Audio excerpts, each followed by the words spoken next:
Hello दोस्तों, स्वागत है आपका अपने यूट्यूब चैनल जैस एजुकेशन में। और आज हम शुरू करने वाले हैं फिर से अभिलेख में प्रयुक्त लिपियाँ।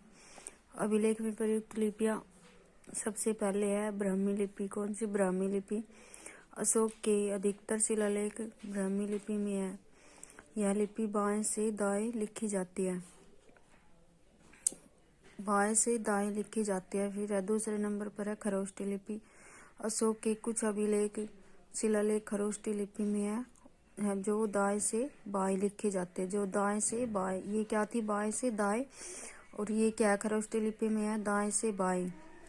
फिर है यूनानी एवं आर्मेइक लिपि। ये पाकिस्तान और अफगानिस्तान में अशोक के शिलालेखों में इन लिपियों का प्रयोग रखा हुआ है, पाकिस्तान और अफगानिस्तान में। फिर आगे दोस्तों,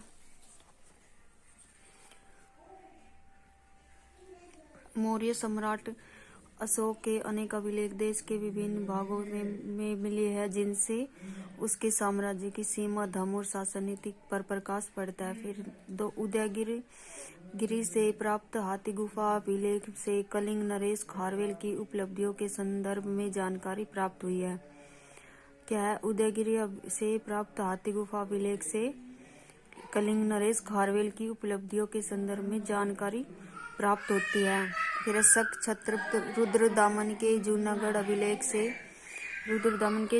अभिलेख से अशोक व चंद्रगुप्त मौर्य के संदर्भ में जानकारी प्राप्त होती है। फिर आते आगे वशिष्ठ पुत्र पुलवामी के नासिक गुहा अभिलेख के माध्यम से उनकी धार्मिक सहिष्णुता और उनकी संस्कृति के संदर्भ में जानकारी प्राप्त होती है। वशिष्ठ पुत्र पुलवामी के नासिक गुहा अभिलेख के माध्यम से उनकी धार्मिक सहिष्णुता और उनकी संस्कृति के संदर्भ में जानकारी प्राप्त होती है। फिर है समुद्रगुप्त के प्रयाग स्तंभ अभिलेख से समुद्रगुप्त की विजय व विजित राजाओं के साथ उसकी नीतियों के संदर्भ में जानकारी प्राप्त होती है। फिर है समुद्रगुप्त हो गया ये। फिर मौर्य और मौर्योत्तर और गुप्त काल के अधिकांश अभिलेख कार्पस इंस्क्रिप्ट्स ओनम इंडिकारम नामक ग्रंथमाला में संकलित कर प्रकाशित किए गए हैं। फिर सबसे पुराने अभिलेख हड़प्पा संस्कृति की मुहरों पर मिलते। किस पे मिलते? हड़प्पा संस्कृति की मुहरों पर मिलते हैं। ये लगभग 2500 ईस्वी पूर्व के। कब किया? ये 2500 ईस्वी पूर्व के। फिर हड़प्पा संस्कृति के अभिलेख अभी तक क्या पढ़े नहीं जा सके।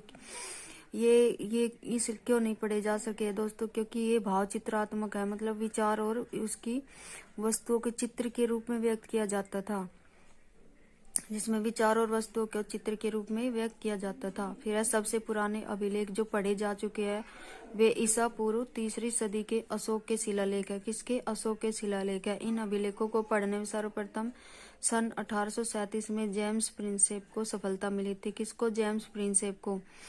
फिर जो उस समय बंगाल में ईस्ट इंडिया कंपनी की सेवा में ऊंचे पद पर कार्यरत थे। फिर इसमें प्रमुख अभिलेख व शासक इसमें अभिलेख और शासक किससे संबंधित? ये हाथी गुफा अभिलेख संबंधित है कलिंग नरेश खारवाल से। फिर ऐहोल अभिलेख पुलकेशिन द्वितीय। नासिक अभिलेख है गौतमी बलश्री। और जूनागढ़ अभिलेख है रुद्रदामन। प्रयाग स्तंभ अभिलेख है समुद्रगुप्त। और मंदसौर अभिलेख संबंधित है मालवा नरेश।